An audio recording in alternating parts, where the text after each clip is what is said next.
Hi, I'm Daniel Westfall on the channel Pray With Me. Occasionally on this channel I will review books about prayer. I want to tell you about some of the books that have been the most help to me on my journey into prayer. But today, instead of reviewing a book about prayer, I want to warn you about the danger of trying to develop your prayer life by reading lots of good books. What's the danger? If you read each of the books I review in the next few months, your head will be packed with information about prayer. But where will your prayer life be? Here's how Ian Rankin, a Scottish author of mystery novels, describes the reading habits of his detective John Rebus. Rebus collected unread books. Once upon a time, he had actually read the books that he bought, but these days he seemed to have so little time. Also, he was more discriminating than he had been then. These days, a book he disliked was unlikely to last 10 pages of his concentration. His books for reading tended to congregate in the bedroom, lying in coordinated rows on the floor like patients in a doctor's waiting room.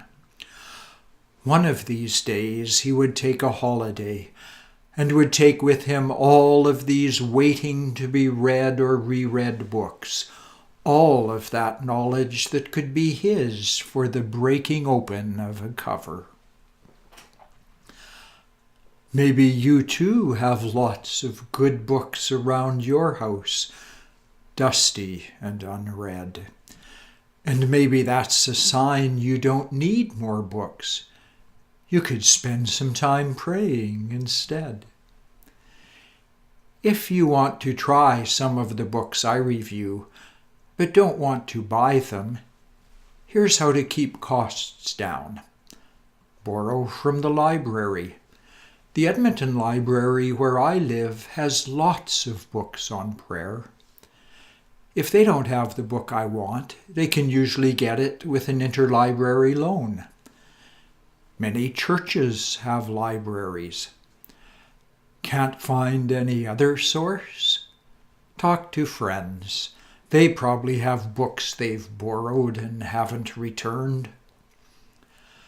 Another option.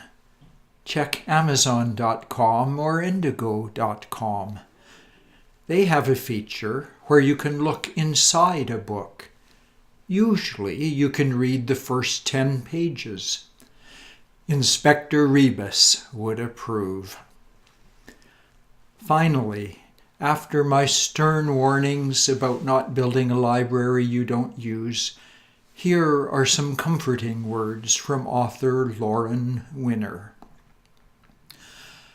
Because it is easier to read about prayer than to pray, I have shelves full of books, meditations on the Lord's Prayer by a dozen authors, scholarly accounts of prayer in the 12th century, the 18th century, Hasidic wisdom on prayer, manuals for knitting a prayer rug, a prayer shawl, a prayer blanket, a prayer tree.